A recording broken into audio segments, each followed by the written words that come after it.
सभी social media family को मेरा प्रणाम। छोटों को ढेर सारा प्यार। दोस्तों, आज मैं एक सच्ची घटना आपके सामने रखने जा रही हूँ। यह भी 6 महीने पहले ही मेरे साथ घटा है। मैं भगवान पे बहुत विश्वास करती हूँ और मुझे ऐसा लगता है कि हर पल हर क्षण ईश्वर हमारे साथ है और मुझे फील भी होता है। एक दिन मैं किचन में बर्तन धो रही थी। रात का 1 बज रहा था। मेरे ही सामने विंडो थी, खिड़की थी।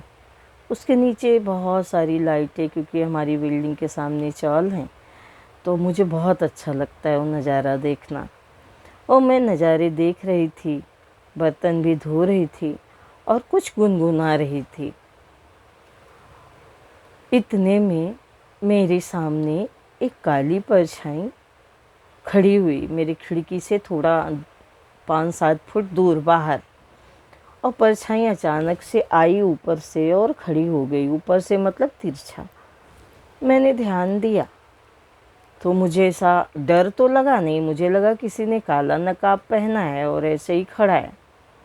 एक क्षण मैंने उसको देखा, वो रुका और वो ऊपर धीरे धीरे चला गया। मेरे मन में सहज में ही आया कि आज तो कोई दुनिया से जाएगा। मेरे मन में आया। अभी मन है, कुछ भी सोचता है। क्योंकि वो टाइम भी मैं भगवान के गीत गा रही थी और मेरा मन एकदम पॉजिटिव था, तो मेरे मन में आ गया कि आज तो कोई जाएगा। बात आई गई हो गई।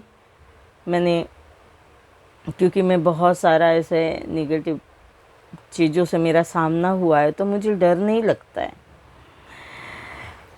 मैं सो गई। सुबह उठी, घर के कामों में लगी और सब काम फ्री करके जब मैं बाहर निकली तो करीब 1:30 बज रहा था।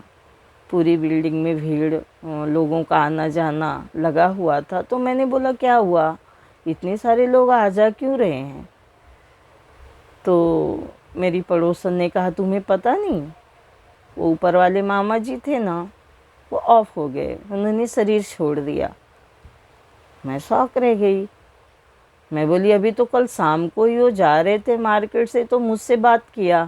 बोले शाम को कपड़े नहीं सुखाने चाहिए, और मैं शाम को कपड़े सुखा रही थी। तो मैं बोली, हाँ अंकल, आज लेट हो गया तो शाम को सुखा रही हूँ, नहीं सुखाऊंगी। तो मैं गई ऊपर उनके घर पे और मैं बातों ही बातों में बोली कि कब की बात है, वाकया कब का है जब इन्होंने शरीर छोड़ा? बोलते अचानक ही 12 बजे इनको उलझन हुई।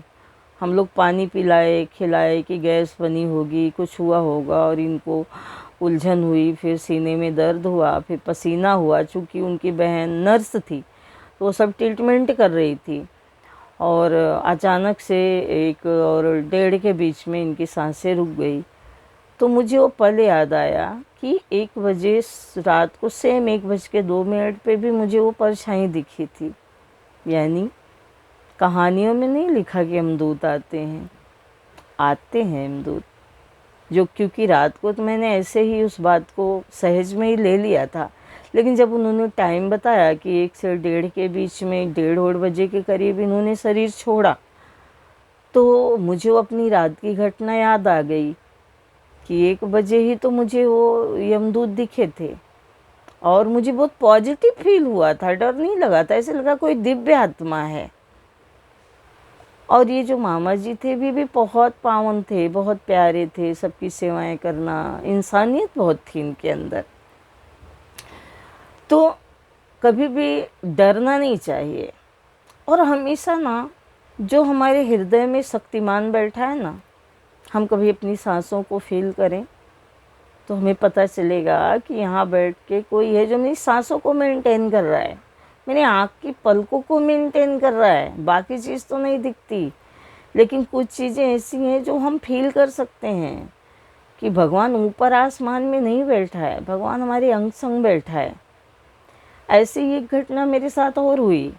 क्योंकि मैं डरती नहीं हूँ ना, क्योंकि मुझे से लगता है कि कठिनाइयों से कह दो मेरा खुदा बड़ा है। ये दुख एक कठिनाइयाँ, तू सोच ले कि तेरे से मेरा मेरा भगवान बड़ा है, तो मैं इस पे चलती हूँ। तो ऐसे ही एक दिन मेरे दोस्त के घर पे जाना हुआ, इनके मेरे पति के, और वहाँ हम लोग बैठे थे, तो उनकी बीवी के ऊपर कुछ तो था नेगेटिव। मैंने हाथ रख दिया सर पे, मेरे को डर नहीं लगता, बोली चल कौन है तू बोल। तो थोड़ी देर बाद उनको चढ़ामित वगैरह पिलाया गया, थोड़ा सिमरन अरदास हुई, वो ठीक हो गई।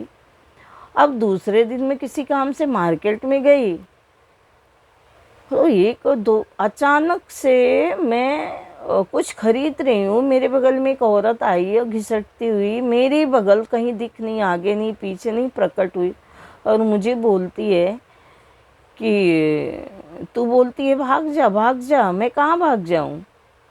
तो मैं बोली कि कहाँ भाग जाऊँ, मतलब तुम हो कौन।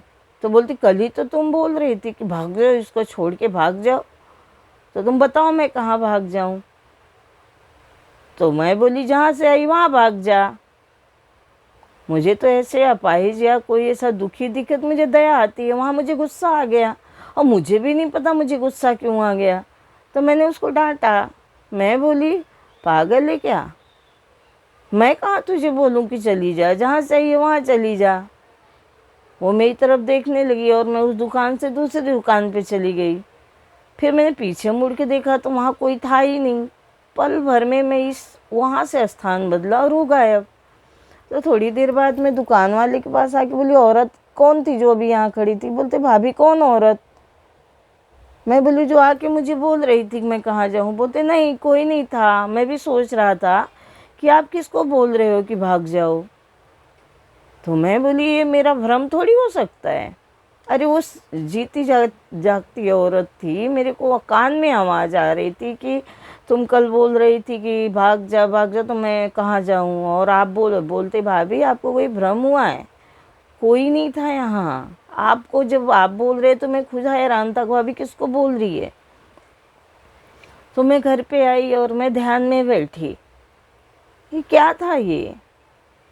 तो मुझे आया समझ में कि वो उस औरत के ऊपर जो भी कोई आत्मा है वो छलावा बन के मेरे पास आई थी, मुझे कमज़ोर करने के लिए आई थी। क्योंकि मैंने बड़े गर्व में बोल दिया था कि क्यों परेशान करती है, जाना जहाँ से आई है।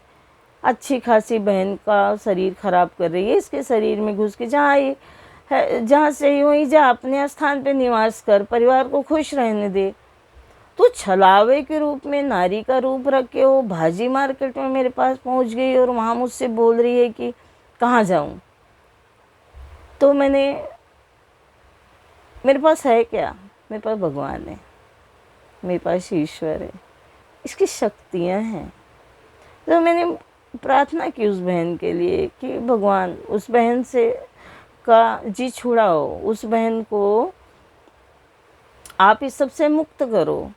मुझे तो फर्क नहीं पड़ता, मैंने छलावा सुना था कि छलावा होते हैं, मैंने छलावे से बात की, मैं छलावे के साथ रही पल दो पल।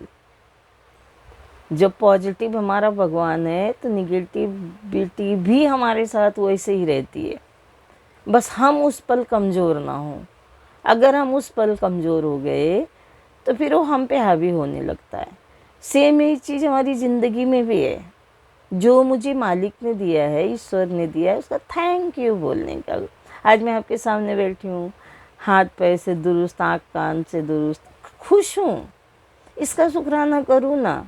न कि मेरा रूम अच्छा नहीं है, छोटा सा रूम है, या तो मेरे घर में गाड़ी बंगला नहीं है।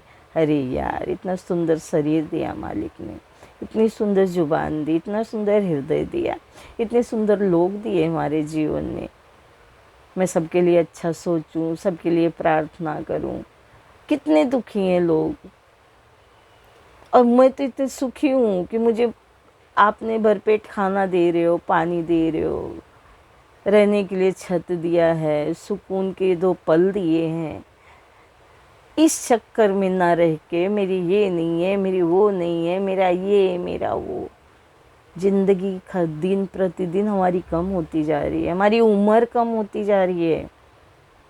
हम अपने हिस्से में क्या भर रहे हैं, हम अपने हिस्से में खुशी भरें, थैंक यू भरें, बड़ों का आदर करके आशीर्वाद लें, छोटों को प्यार करके खुशियाँ लें, बराबर वालों के साथ रह के हम उनकी ताकत बने अच्छे कामों में। ये करना है इस जीवन में। ये जीवन दोबारा नहीं मिलेगा। बहुत किस्मत से मानव जन्म तन मिलता है, इसमें सारे अनुभव भी ले लें। तो बस अपनी बातें मैं फिर रखूँगी। आप लोग अपना प्यार देते रहिए, सपोर्ट बनाइए, मुझे प्यार दीजिए, क्योंकि मुझे आपके साथ बात करके अच्छा लगता है। अगर 10 व्यूवर भी देख लेते तो मुझे ऐसे लगता है कि हमारी फैमिली बढ़ गई। तो सबको मेरा लव यू, बाय।